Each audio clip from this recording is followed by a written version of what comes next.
Okay, welcome back. Now in this session we will discuss the shortest job first scheduling algorithm with preemption. Okay, in the previous we have discussed the same concept without preemption, that is the non-preemption. Now we will discuss with the preemption. This is also called as Srtf, that means the shortest remaining time first. SJF with the preemption is called Srtf. Consider an example. We have four processes. These are the corresponding burst times and arrival times. Okay. Now I will note down the Gantt chart. Observe carefully. First, at arrival time 0, is any process entered into the system? Yes. Process P1 enter into the system. Okay, process P1 entered into the system. Then how to calculate? Execute second by second or millisecond by millisecond.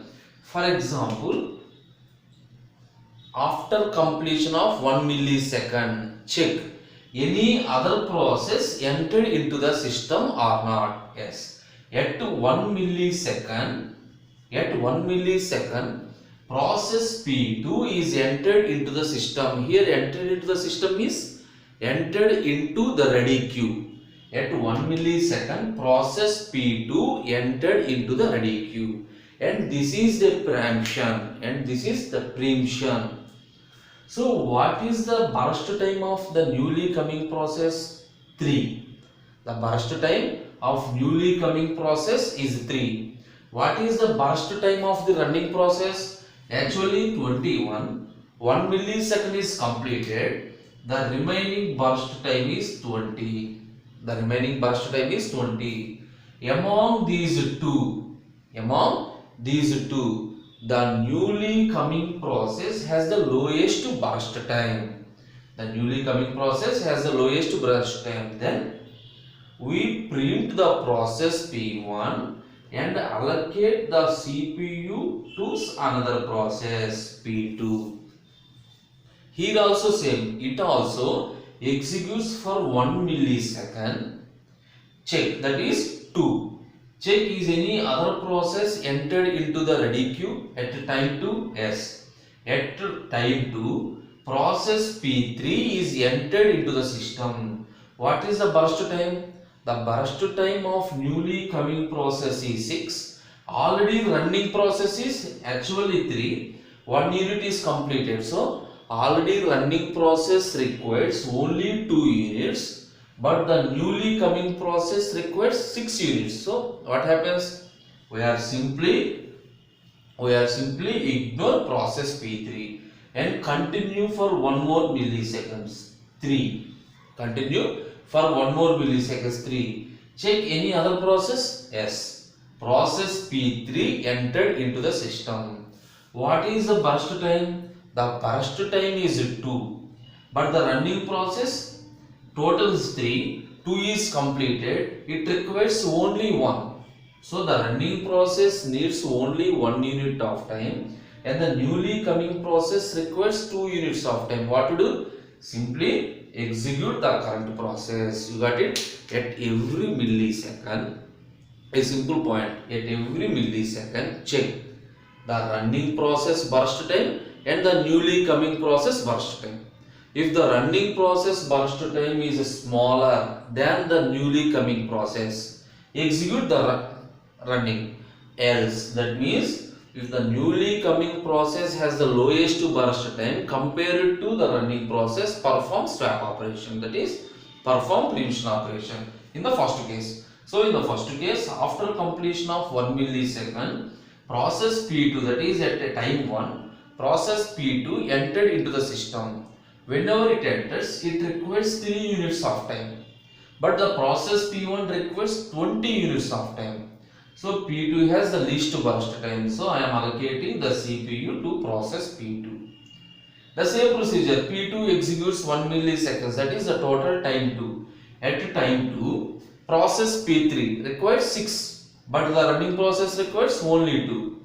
Okay, 1 more milliseconds, 3. P4 required 2, running process requires only 1. Okay, now It executes for 1 more millisecond. That is the total P2 requires 3 units. 1, 2, 3, that is 4 units. Now observe. At time 4, all the 4 processes are in the system. Actually not 4. Even at time 3, all 4 processes enter into the system. Once all the processes entered into the system, then the remaining procedure is very simple. And the remaining procedure is simply a non-preemption approach. That means we have to follow the preemption until the largest arrival time, until the maximum arrival time. Once we reach the maximum arrival time means all the process entered into the system. Now see, P2 is completed successfully. P2, the total 3 units completed. Now we have P1, P3, P4, all the process in the ready queue. Now select the process which has the lowest burst time. So execute P3. It requires, executes P4. It requires only 2 units of burst time. So 4 plus 2, 6. Now execute P3. P3 requires 6 units. And finally P1. 32. Okay. Once we reach the maximum arrival time, then all the processes are in the ready queue. Then simply select the process, perform execution. Now calculate the completion time. What is the completion time? When the process P1 is completed, P1 is completed at 32, P2 is completed at 4, P3 is at 12, P4 6. P4 6. Next, turnaround time. Turnaround time is a completion time minus arrival time. Completion time minus arrival time. 32 minus 0, 32. 4 minus 1, 12 minus 2, 6 minus 3. Waiting time is equal to turnaround time minus burst time. Turnaround time minus burst time. So 32 minus 21, 11. 3 minus 3, 0. 10 minus 6, 4. 3 minus 2, 1. Otherwise, see from this one also. How much amount time P1 is waiting? P1 0 to 1 is running from 1 to 12. From 1 to 12, P1 is in waiting state. 1 to 12 means total 11. P2 is aided from 0 to 1 and P1 is entered at 1. So P2 waiting time is 0.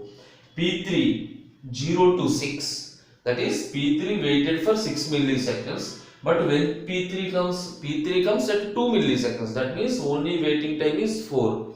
We can calculate from the Gantt chart or simply the formula turnaround time minus burst time. So what is the average? 11 plus 4, 15. 15 plus 1, 16. 16 by 4, 4 milliseconds. This is the average waiting time for this example. Now consider one more example of this SRTF.